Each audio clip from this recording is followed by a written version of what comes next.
Isang magandang araw na naman po sa inyong lahat mga boss, at tara po't samahan niyo naman ako dito sa panibago nating kaalaman na ibahagi sa inyo. At ayan na nga po mga boss, ngayon po ay summer na naman at tiyak marami na naman po tayong concern tungkol sa ating mga car aircon.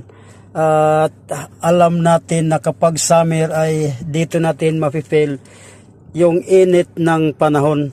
Pero ito po ay tips lang lalo sa mga mayroong sasakyan para po kahit papano di tayo kaagad-agad mapagastos.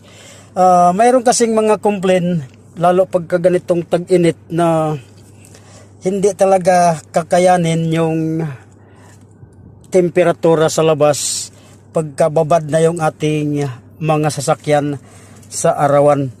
Especially pagka nakapark yan na direct sa sunlight. So yan po, pagka pinaandar po natin ay hindi kaagad natin ma-feel yung lamig sa loob.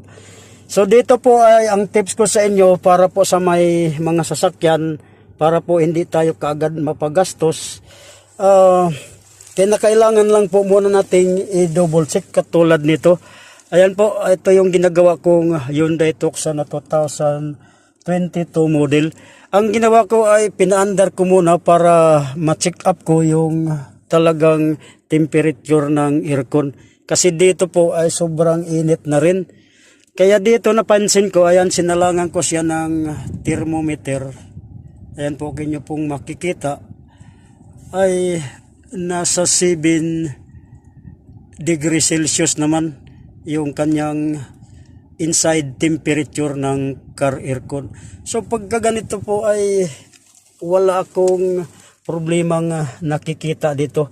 Malamig po yan dahil nasa 7 degrees Celsius yung kanyang temperatura.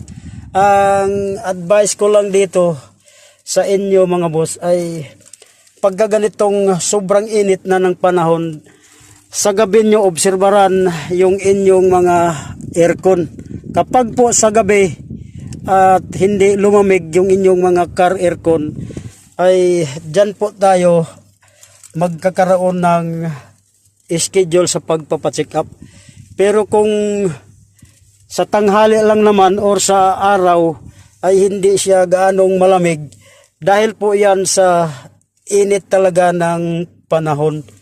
So maaari pong maipiktuhan yung lamig sa loob ng sasakyan. Kaya ang advice ko nga, sa gabi natin i-observe yung ating performance ng car aircon. So yan lang po mga boss, sana po ay itong video ay makatulong sa